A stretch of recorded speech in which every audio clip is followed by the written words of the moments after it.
The murder of 6-year-old Jonbenet Ramsey captivated the nation and put her family under the microscope, with many speculating that her father, mother, brother, or all three were involved in her killing. Tonight, her brother Burke speaks after 20 years of silence about that painful saga, and new evidence is brought to light. Here's my Nightline co-anchor, Juju Chang. I remember the casket was small and her eyes were closed. I think one of her eyes was a little bit like droopy or something, and I thought that was weird. How did you feel seeing her? A lot of sadness. I don't think I really fully grasped, like, after this, I won't see her again. Burke Ramsey, now 29, breaking a 20-year silence, coming out of the shadows to speak publicly for the first time about his sister Jonbenet's murder in an interview with Dr. Phil. The next thing I remember, my dad came and told me Jonbenet is in heaven now, and he started crying. Then I started crying. He was just 9 when his little sister was found viciously strangled in the basement of their own home. The child beauty queen, eternally 6 years old, whose gruesome, unsolved murder became America's fixation. Two competing theories lingered for years. Did an intruder break in and kill? Or were the Ramseys themselves somehow responsible? Burke, who was reportedly paid for the interview, is the only family member in the house the night of the murder who's never come forward with his side of the story. Did you hit your sister over the head with a baseball bat or a flashlight? Absolutely not. Burke says he stayed in bed for hours as dozens of investigators and loved ones swarmed the house. Critics would say you weren't curious because you already knew. He didn't have to get up and go check because he knew exactly what had happened. I mean, I didn't know if there's some bad guy downstairs and my dad was chasing off with a gun. Everyone looks at the interview of Burke and thinks, why is this young man smiling? I don't see a smile as much as I see an uncomfortable facial expression. But I don't see that as smile, happy smile. I see that as uncomfortable guy. ABC's chief legal analyst Dan Abrams spent years covering the saga. Burke Ramsey has been one of the most sought-after interviews by every news and tabloid organization out there, because back at the time, people were saying, oh, maybe Burke did it, or what does Burke know? At the time, the incessant media attention smothered the family under a cloud of suspicion. Then 9-year-old Burke was not immune. Years later, John Ramsey, Jonbenet and Burke's father, told me that they were simply trying to protect their 9-year-old from the media onslaught. There was one day when he and Patsy managed to escape the paparazzi, and they made it to a grocery store, and there was a headline that Burke... Brother did it. And he burst into tears. Yeah, well, what was his reaction? Well, Burke's a very quiet, private person.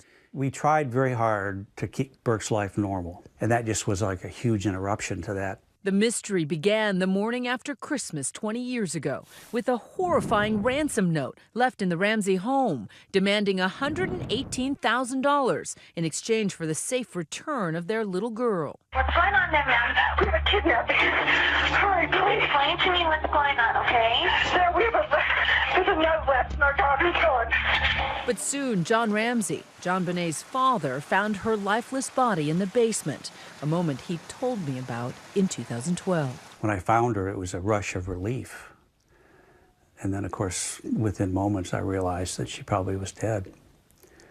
But she was back in my arms. The family home, hours after the discovery, captured in these crime scene videos, seen for the first time in an investigation discovery docuseries airing this week. Jonbenet had been strangled with a garrote, her skull fractured, and there were signs of sexual abuse. At first, investigators found no apparent signs of a break-in, and the Ramsey family came under the investigative microscope.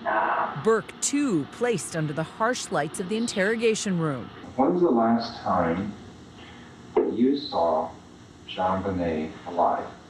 As seen in these newly discovered tapes of police interviews, included in an A&E documentary, the theory was that Burke killed her accidentally, and the family was covering up the crime. Inside the Ramsey home, a flashlight, heavy enough to be a murder weapon.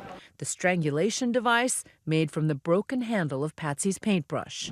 The bizarre ransom note was found to have been written on Patsy's notepad. The ransom note is the single most important piece of evidence that led the authorities to think it had to be someone in the house. i.e.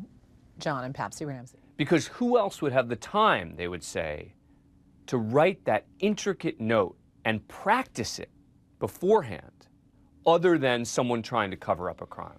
The police play hardball, bluffing about the evidence they have.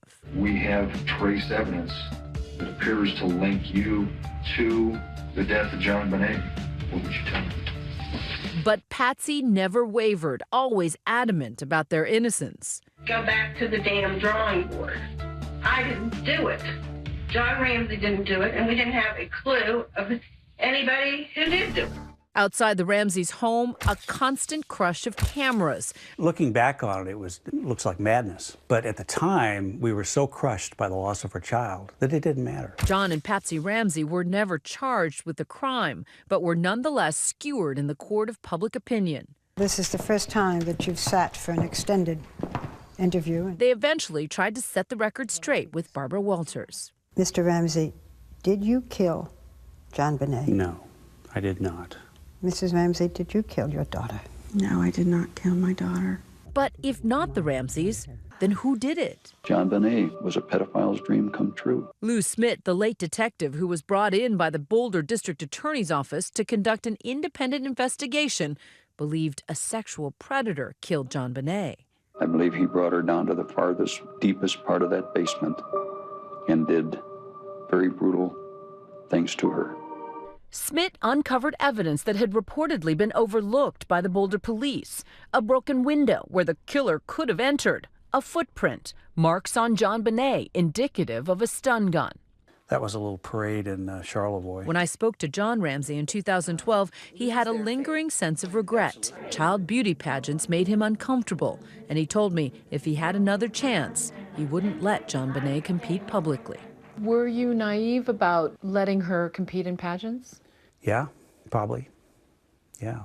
But your lesson was, what if we inadvertently exposed her to the killer? Obviously, you don't want to keep him locked in the house, but it's just an awareness. Not everyone around you is a nice, good person. A re-examination of the DNA evidence using new technology found an unidentified male's DNA on Jonbenet's underpants, essentially clearing the Ramsey family. This is the only case where I think I have fundamentally turned as much as I have, thinking probably to no way over the course of an intense investigation.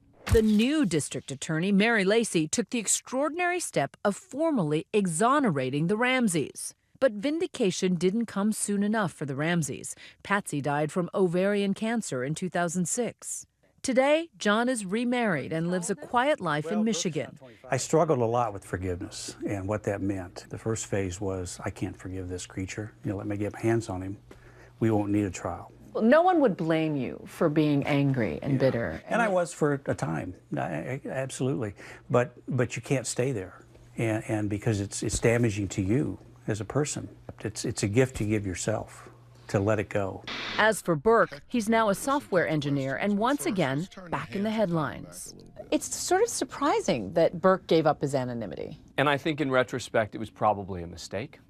I don't think he came across that well, even though he's totally innocent. And yet 20 years later, Jonbenet's case, still an unsolved murder. The Boulder police chief releasing this video statement. We remain focused on this investigation and finding justice for Jonbenet. Her murder remains America's great whodunit mystery, still haunting the public imagination. The notion that these rich parents might have killed their child was an amazing question / soap opera / mystery. And it was a true unsolved mystery to this day. And it will never be solved. For Nightline, I'm Juju Chang in New York.